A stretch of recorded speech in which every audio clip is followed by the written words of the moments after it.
L'Acadie tient son nom du jardin des dieux de la mythologie grecque.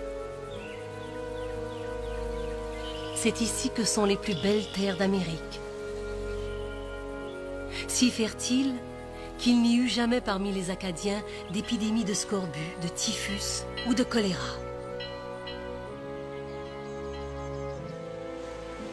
Mais ils vivaient sur une faille continentale, à la frontière des colonies de deux grandes puissances qui se vouaient une haine meurtrière. L'Acadie a été échangée entre la France et l'Angleterre au moins 6 fois en moins de 100 ans. Si souvent que les traités la nomment Acadie ou Nouvelle-Écosse, comme s'il s'agissait d'un seul nom. Lorsqu'en 1713, la France cède définitivement l'Acadie à l'Angleterre, il n'y avait que 2000 Français, de paisibles agriculteurs.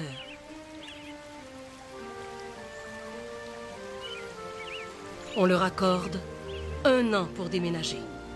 La majorité des Acadiens décident de rester sur leur terre. Les Anglais exigent un serment de fidélité au roi. Les Acadiens tergiversent, puis refusent. Un délégué de Beaubassin explique pourquoi au gouverneur d'Annapolis royal. Chaque fois que nos ancêtres ont été sous la domination anglaise, on n'a jamais exigé d'eux de pareils serments. 5 ans après la cession, le gouverneur Richard Phillips écrit à Londres. Ils ne prêteront pas le serment d'allégeance, pas plus qu'ils ne quitteront le pays. Après avoir cédé Terre-Neuve et l'Acadie à l'Angleterre, la France décide de consolider sa seule possession sur la côte atlantique, l'île Royale. En 1720, elle y construit une énorme forteresse militaire, Louisbourg. En quelques années, Louisbourg devient le centre de la pêche et du commerce français en Amérique et la hantise des autorités de Boston. En 15 ans, la petite population française d'Acadie a doublé.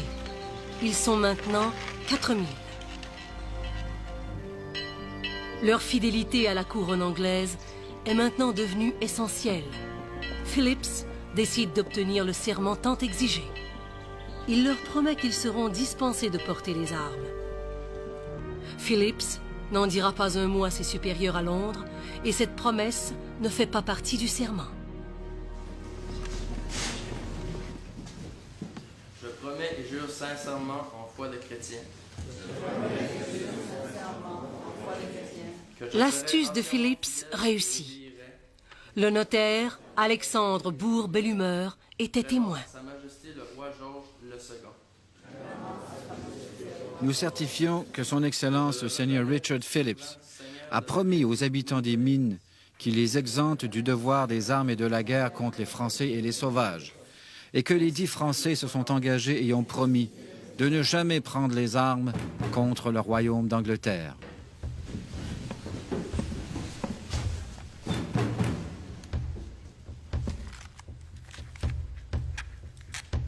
Phillips écrit à Londres qu'il a obtenu l'entière soumission des gens qui s'obstinaient depuis si longtemps. Les Acadiens, eux, croient avoir trouvé le moyen de sauvegarder leur religion et leur langue. Dès 1730, les Anglais appelaient les Acadiens les neutres ou neutres français. Mais le compromis de Phillips allait avoir des conséquences affreuses.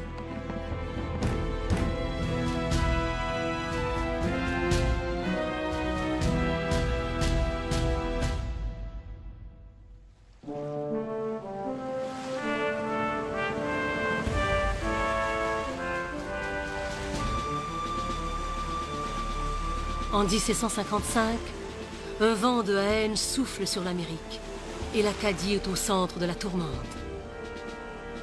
Louisbourg était devenu une telle menace à la suprématie commerciale et à la sécurité de Boston que 10 ans auparavant, le gouverneur du Massachusetts, William Shirley, et une armée coloniale s'en étaient emparés. 3 ans plus tard, à la consternation de ces colonies américaines, l'Angleterre remet Louisbourg à la France. La rage de Shirley contre les Français est sans borne. et elle vise d'abord les Acadiens. La province de la Nouvelle-Écosse ne sera jamais hors de danger tant que les Acadiens y seront tolérés. Si j'avais une armée, je marcherais sur les mines et sur Grand Pré. Je détruirais les digues, je dévasterais la campagne, je noierais ce nid de vipères. En 1749, les Anglais ont construit leur propre forteresse, Halifax.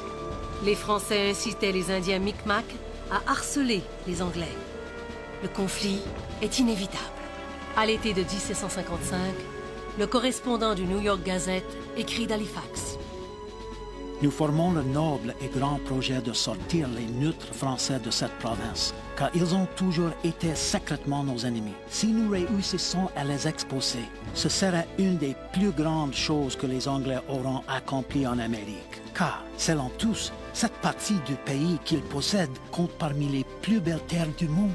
On pourrait y installer des bons fermiers anglais à leur place. Le nouveau gouverneur de la Nouvelle-Écosse, Charles Lawrence, exige des Acadiens un nouveau serment, cette fois sans réserve. Les Acadiens invoquent la promesse faite 25 ans plus tôt par Richard Phillips.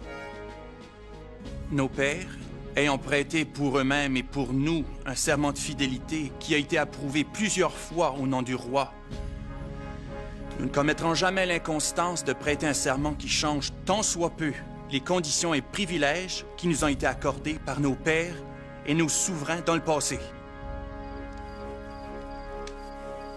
Le 11 août 1755, Lawrence écrit au lieutenant-colonel John Winslow, commandant le détachement du Massachusetts à Grand Pré.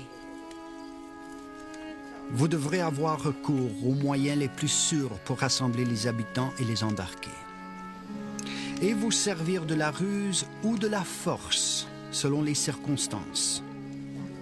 Je désire surtout que vous ne teniez aucun compte des supplications et des pétitions que vous adresseront les habitants.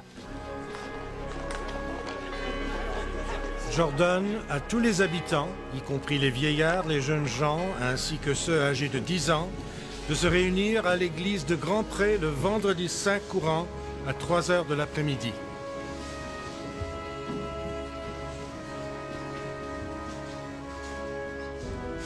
Le devoir que j'ai maintenant à remplir, bien qu'impérieux, est très désagréable à ma nature et à mon tempérament, comme il vous le sera à vous-même, qui êtes de la même espèce que moi.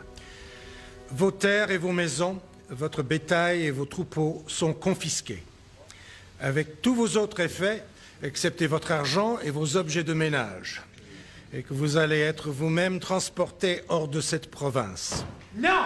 Vous n'avez pas le droit!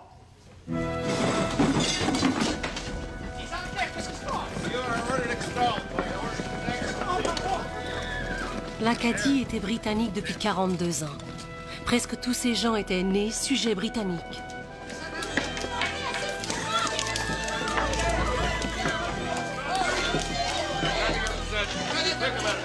John Thomas, un médecin avec les troupes de Winslow, tient un journal méticuleusement détaillé de cet automne de 1755.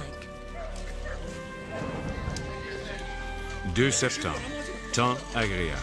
Le lieutenant John Endicott et ses hommes ont brûlé un village à un endroit nommé Petitjack.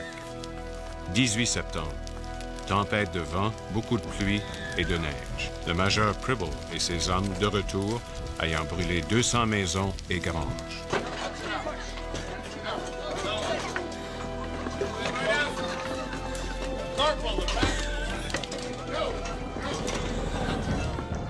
Il y avait en Acadie, à l'été de 1755, 12 000 Acadiens d'origine française.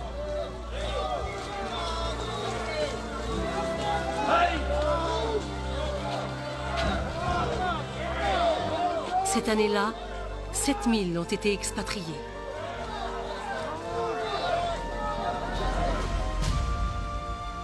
La déportation durera 5 ans et en tout, plus de 10 000 Acadiens seront exilés.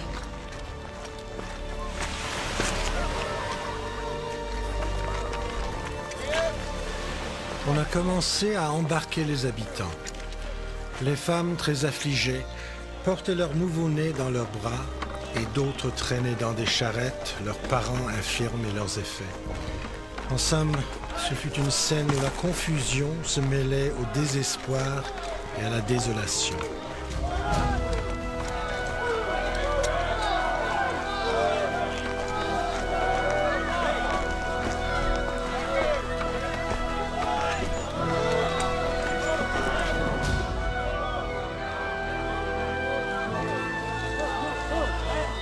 La majorité des Acadiens sont déportés vers les colonies américaines.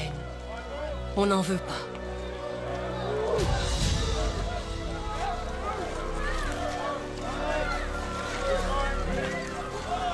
Jean Labordor et sa famille de 7 enfants se retrouvent à Salem, au Massachusetts. On est tous là, ensemble, en plein hiver, sans vivre et sans feu dans une maison qui n'a ni toit ni porte. Quand il mouille, il faut changer le lit de place. Quand je me suis plaint au Selectman que la maison était inondée, que tout est flotté, il m'a répondu de me construire un bateau et de naviguer dans la maison.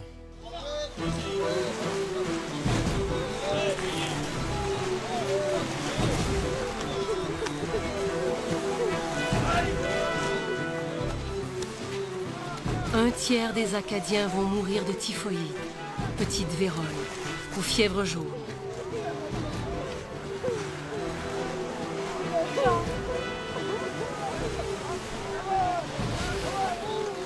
Un tiers vont s'établir en Louisiane. Les autres sont dispersés en France, en Angleterre, dans les colonies américaines, aux Antilles.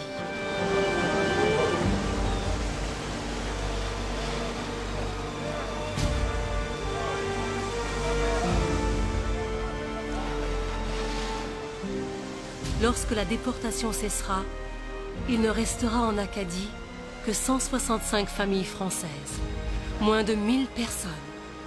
En 1756, le vent de guerre qui souffle sur l'Amérique va devenir un ouragan.